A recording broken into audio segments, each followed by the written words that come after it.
Found out my son isn't mine after 18 years. My ex-wife's reaction when I stopped all support payments was priceless. The whole world came crashing down on a Tuesday morning in March. I was sitting in my kitchen, drinking my usual black coffee and scrolling through my phone when I got a call from my kid's college. The financial aid office needed some additional documentation for his scholarship application. Something about medical records and family history. Nothing unusual, right? Wrong. I'd been divorced from my ex-wife for about 3 years at that point. The marriage had been rocky for the last decade, but we'd stuck it out for the kids' sake. Classic mistake, I know. When we finally called it quits, I was paying substantial support payments every month. Not just child support, but also helping with college expenses, car payments, insurance, you name it. The kid was my world, and I wanted to make sure he had everything he needed. The college needed updated medical records, including some genetic information for a research program he was applying to join. They specifically requested both parents' medical histories. I gathered my documents and called my ex to get hers. She seemed nervous on the phone, which I thought was weird at the time, but I brushed it off. She'd been acting strange lately anyway. When I submitted everything to the college, they mentioned that there might be some inconsistencies in the genetic information and suggested we might want to do some additional testing. The research program was pretty prestigious and involved some cutting-edge genetic research, so they needed everything to be accurate. I figured it was just a paperwork error or something. That's when I decided to get a paternity test done. Not because I suspected anything, but because I wanted to make sure all the medical information was correct for my son's future. I thought it would be a simple procedure that would clear up any confusion. I even mentioned it to my ex-wife, thinking she'd be supportive of making sure our kid had accurate medical records. Her reaction was intense. She started crying immediately and begged me not to do it. She said it was unnecessary and that I was being paranoid. She accused me of not trusting her and said I was trying to find reasons to abandon our son. The whole conversation was bizarre. I'd never seen her react like that to anything, even during our worst fights during the divorce. But her reaction only made me more determined. If there was nothing to hide, why was she so upset about a simple test? I went ahead and got it done anyway. The results took about 2 weeks to come back. I'll never forget that moment. I was sitting in my car outside the lab, holding the envelope with the results. My hands were shaking as I opened it. The words on the page might as well have been written in a foreign language at first. My brain couldn't process what I was reading. 0% probability of paternity. I sat there for probably an hour, just staring at that piece of paper. 18 years of my life. 18 years of bedtime stories, little league games, school plays, helping with homework, teenage attitude, college prep, and countless moments of pure joy and love. All of it built on a lie. The drive home was a blur. I called in sick to work and just sat in my house, trying to process everything. I looked at all the photos on my walls, all the Father's Day cards, all the memories. The kid even looked like me, or at least I thought he did. People always said we had the same eyes, the same smile. How could I have been so blind?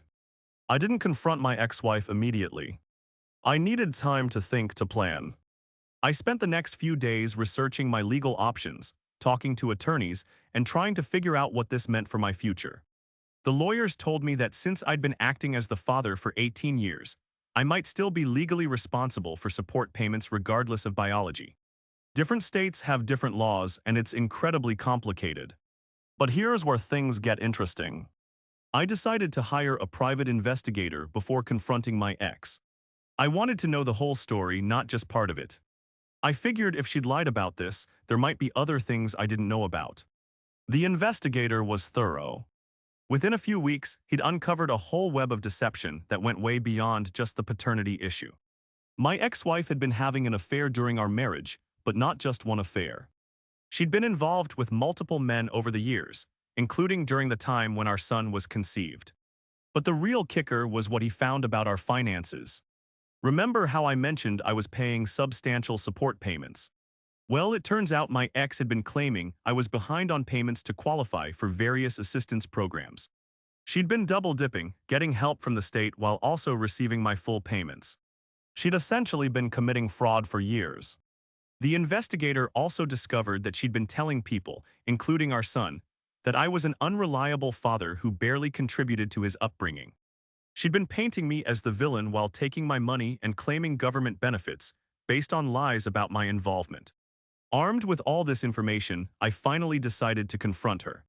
I called and asked her to meet me at a coffee shop we used to go to when we were married. I brought copies of everything, the paternity test, the fraud evidence, the investigator's report, all of it. When I laid it all out on the table, her face went through about 10 different emotions in the span of 30 seconds. First confusion, then recognition, then panic, then anger. She started with denial, claiming the paternity test was wrong, that I was being manipulated by the lab. When I showed her the evidence of her financial fraud, she switched tactics and started crying, saying she was desperate and didn't know what else to do. Then came the anger phase. She started yelling about how I was trying to destroy her life, how I was abandoning my son, how I was being cruel and vindictive. She said that regardless of biology, I was still his father, and that I couldn't just walk away from 18 years of responsibility. But here's where her true colors really showed. When she realized I wasn't backing down, she started making threats. She said she'd tell our son that I was abandoning him because of a stupid test. She said she'd ruin my reputation in our community, tell everyone what kind of man I really was. She even threatened to claim I'd been abusive during our marriage. I let her rant for about 10 minutes, then calmly pulled out my phone and showed her that I'd been recording our entire conversation. The look on her face was priceless. Pure panic. She realized that every threat she'd just made was now documented.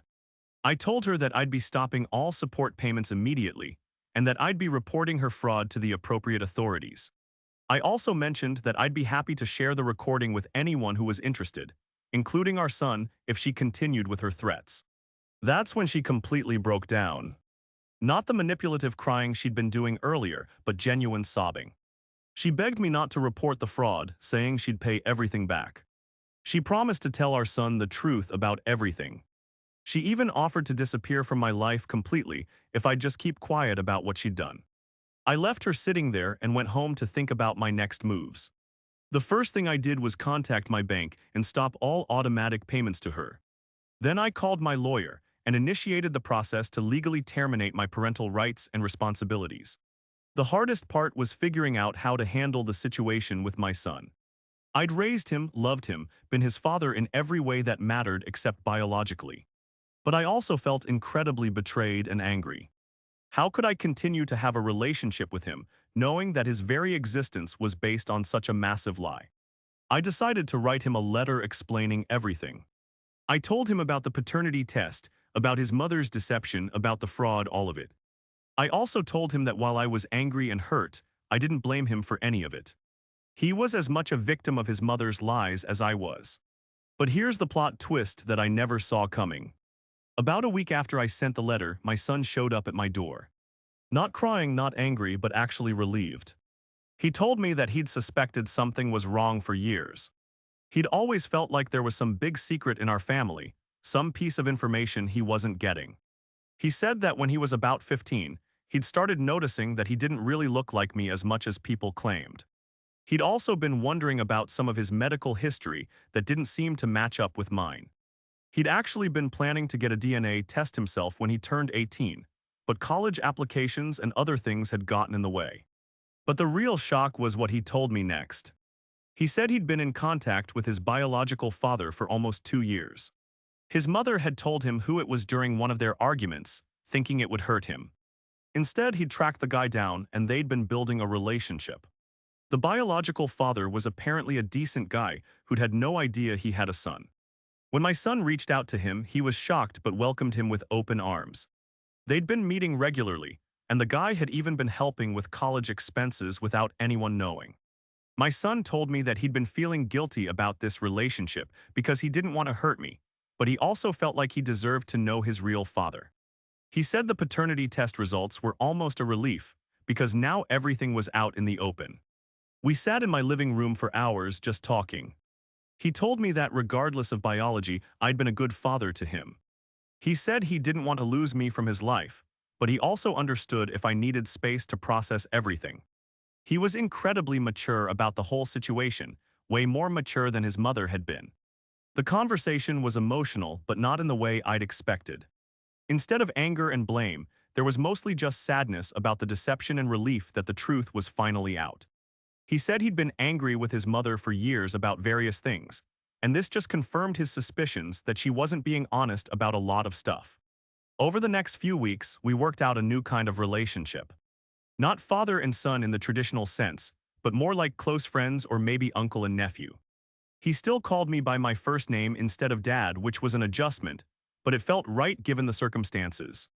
Meanwhile, the legal situation with my ex-wife was developing. She'd hired a lawyer and was trying to fight the termination of support payments. Her argument was that I'd acted as the father for 18 years and was therefore legally responsible regardless of biology. She also denied all the fraud allegations. But here's where the story takes another unexpected turn. The biological father decided to get involved legally. He wanted to establish paternity and take over financial responsibility for his son. He also wanted to pursue my ex-wife for 18 years of unpaid child support. Suddenly, my ex-wife was facing legal action from two different directions. She was losing her meal ticket from me, and she was potentially on the hook for massive back payments to the biological father. The guy had been successful in his career and had money for good lawyers. The fraud investigation also moved forward. The state was very interested in the evidence of benefit fraud, and they launched their own investigation. My ex-wife was looking at potential criminal charges, in addition to having to pay back everything she'd fraudulently received. As all this was happening, more family secrets started coming out. My ex-wife's sister called me one day and apologized for keeping quiet for so many years. She said she'd suspected the affair but hadn't wanted to get involved. She also mentioned that there had been other instances of my ex-wife lying about money and relationships. Even my ex-wife's parents reached out to me. They were mortified by their daughter's behavior and wanted to apologize. They'd always liked me and were devastated that their daughter had destroyed our family with her lies. They also mentioned that they'd be happy to maintain a relationship with me if I wanted, regardless of what happened with their daughter. The whole situation was like pulling on a loose thread and watching an entire sweater unravel. Every day brought new revelations about my ex-wife's deception and manipulation. I started realizing that our entire marriage had probably been built on various lies and half-truths. But perhaps the most surprising development was how my relationship with my son evolved. Despite everything, we actually grew closer. The honesty about the situation seemed to remove a barrier that had been between us for years. He started opening up about things he'd never told me before, including his feelings about his mother's behavior and his concerns about our family dynamics. He told me that he'd been planning to limit contact with his mother even before all this came out. He said she'd been manipulative and controlling throughout his childhood, and he'd been looking forward to getting some distance when he went to college. The paternity revelation just accelerated his plans. He also shared that he'd been worried about how to handle having relationships with both me and his biological father. He'd been stressed about potentially having to choose between us or about hurting someone's feelings. Now that everything was out in the open, he felt like he could have honest relationships with both of us. The legal proceedings dragged on for months. My ex-wife fought everything, claiming she was being persecuted and that everyone was ganging up on her. She hired and fired multiple lawyers, each time changing her story about what had happened. But the evidence was overwhelming. The paternity test was conclusive, the fraud evidence was documented, and there were multiple witnesses to her various lies over the years. Her own family members were providing testimony about her deceptive behavior. The biological father's case was particularly strong.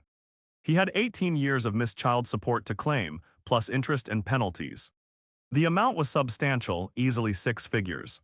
My ex-wife simply didn't have that kind of money, especially after having to pay back the fraudulent benefits. In the end, she was forced to declare bankruptcy. She lost her house, her car, and most of her possessions. She also received a suspended sentence for the benefit fraud, with the requirement that she pay back everything she'd stolen plus fines and penalties. But here's the thing that really got to me. Throughout all of this, she never once apologized for the deception. She never acknowledged the pain she'd caused or took responsibility for her actions. She remained convinced that she was the victim and that everyone else was being unreasonable. The whole experience changed my perspective on so many things. I realized that I'd been living in a fantasy for 18 years, believing in a family that never really existed. The woman I'd married and the life we'd built together had been based on fundamental lies. But it also made me appreciate the relationships that were real. My son and I developed a friendship that was based on honesty and choice, rather than obligation and biology. The biological father became someone I actually respected and liked. We compared notes about our experiences with my ex-wife and found we had a lot in common. My ex-wife's reaction to losing all the support payments was indeed priceless, but not in the way I'd expected. Instead of just being angry or upset, she seemed to completely fall apart. The comfortable life she'd built on lies and manipulation collapsed around her, and she had no idea how to function without her various schemes and deceptions. She tried to reach out to me several times over the following months, alternating between begging for help and making threats. I documented everything and shared it with my lawyer, but I never responded directly. I'd learned that engaging with her only led to more drama and manipulation. The most satisfying moment came about a year after everything started. My son graduated from college with honors, and both his biological father and I were there to celebrate. We sat together at the ceremony, proud of the young man he'd become despite all the chaos in his family situation. My ex-wife was not invited to the graduation. My son had made that decision on his own, saying he didn't want her drama to overshadow his achievement. She tried to show up anyway but was turned away by security. The whole thing was handled quietly and professionally, but it was a clear message about how completely she'd isolated herself through her behavior. After the ceremony, the three of us went to dinner together. It was surreal in many ways, but also surprisingly comfortable. We talked about the future, about career plans, about relationships. It felt like a real family, just not the one I'd expected to have. Looking back now, I can see that the whole experience, as painful as it was, ultimately led to a better life for everyone involved except my ex-wife. My son has a relationship with his biological father and has maintained a friendship with me. The biological father got to know his son and has been able to be part of his life. I got free from a relationship that was built on deception and manipulation. The hardest part was accepting that 18 years of my life had been built on a lie. But I also realized that the love I felt for my son during those years was real, even if the circumstances weren't what I thought they were. The experiences we shared, the memories we made, the lessons I tried to teach him, all of that still mattered, regardless of DNA. My ex-wife's reaction when she realized she'd lost everything was a mixture of disbelief, anger, and panic. She'd spent so many years manipulating situations to her advantage that she seemed genuinely shocked when her schemes finally caught up with her. She'd gotten comfortable with lying and cheating, and she'd convinced herself that she was smarter than everyone else. But perhaps the most telling part of her reaction was her complete inability to accept responsibility. Even when confronted with overwhelming evidence of her deception, she continued to blame everyone else. She claimed I was being vindictive, that the biological father was being greedy, that the government was being unfair. She never once acknowledged that her own actions had caused all the problems.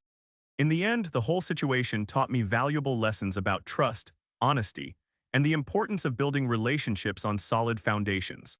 It also showed me how much damage one person can cause when they're willing to lie and manipulate to get what they want. The experience was painful, but it was also liberating. I no longer had to maintain a relationship with someone who had shown such a complete disregard for truth and fairness. I could focus on the relationships that were genuine and meaningful. As for my ex-wife, last I heard she'd moved to another state and was trying to rebuild her life. I hope she's learned from her mistakes, but based on her reaction to being caught, I'm not optimistic. Some people seem incapable of accepting responsibility for their actions, and she appears to be one of them. The whole thing was a reminder that sometimes the people closest to us are capable of the deepest betrayals. But it was also a reminder that truth has a way of coming out eventually, and that honest relationships, even when they're difficult, are always better than ones built on lies.